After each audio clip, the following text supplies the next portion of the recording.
Assalamu alaikum wa rahmatullah wa barakatuh.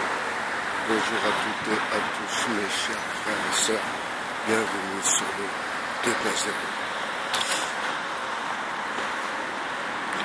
Alors cette petite vidéo, je vais prendre un petit temps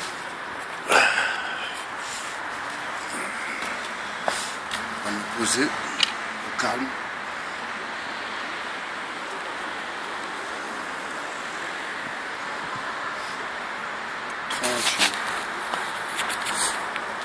Et pour revenir sur le guet-apens de la diaspora, Malcolm X a été assassiné par ses propres frères. Martin Luther King, une affaire à élucider. Thomas Sankara, la même histoire. Le colonel Kadhafi, qu'il repose en paix, la même histoire de la trahison.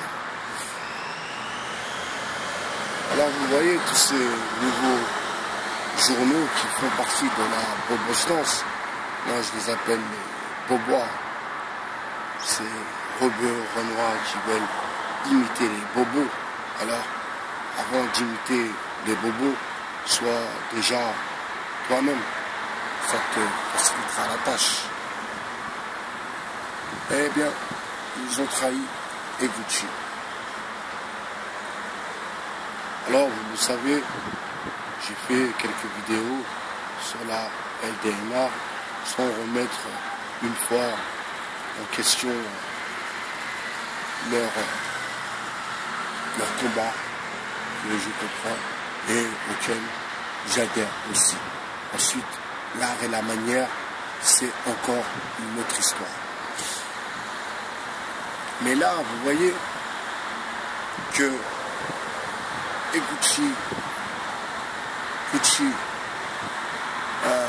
se fasse attaquer par des gens prétextant défendre la cause noire depuis une quinzaine d'années. Eh bien, comme Marcuzia, j'ai eu beaucoup de mal et moi aussi, je me suis senti mal à l'aise car c'est tout de même la moitié de moi-même qui a eu ce ressenti de trahison. Donc écoute, tu vois comment elles sont, parce que ne pas oublier ce petit détail, mais qui est toute l'importance de ce détail, c'est que ce sont des femmes et que c'est le féminisme en fait qui vient t'attaquer. Tu comprends? Ces bobois, ces meufs qui sortent souvent avec des blancs, ils n'aiment pas trop les noirs. Souvent, ce genre de bobois, souvent, elles sont manquées à l'école. Là, vous savez, pas de racisme, pas de malentendu, mais c'est juste une réalité. Tout a commencé avec celle qui a inventé le fond de teint pour les noirs. Quelle idée ridicule. Et à présent, nos petites sœurs, eh bien, mettent du fond de teint grâce à la femme d'affaires, entrepreneuse, n'est-ce pas? Je ne vais pas dire son blase parce que vous la connaissez autant que moi et ma foi, je n'ai même pas envie de lui faire un peu de publicité.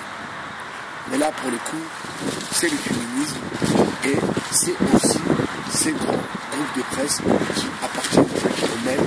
Donc, s'attaquant à Balkany, il s'est attaqué aussi à ces grands groupes de presse. C'est une certitude. Il y a eu Dominique Strauss-Kahn et ces histoires de sexe que tout le monde savait, tout le monde était au courant. Pour revenir sur l'histoire de Gucci, bien sûr, combien de personnes nous avons connues en prison pour des histoires de viol qui, après coup, et après avoir eu les moyens de s'offrir un avocat et d'avoir des bons conseils d'un bon conseiller juridique, eh bien, les mecs sont ressortis en étant, ma foi, blanchis. Donc vous voyez que même Marcus Diard, dans son analyse, il prouve bien que l'affaire ne tient pas là. Il remonte bien dans les dates, condamné à 7 ans, faisant des vidéos en 2015, en 2017, donc l'histoire ne tient pas la route du tout. Alors, tout de même, donner un peu de courage pour qu'il continue dans son combat et n'oublie pas que le féminisme, n'oubliez pas que le féminisme, bien sûr, est aussi à la base même de cette histoire et en fait, ça a été le prétexte. Je vous souhaite une bonne journée. Paris est en grève. C'était Bye Bye Chia sur le 2.0. Je vous souhaite une bonne journée.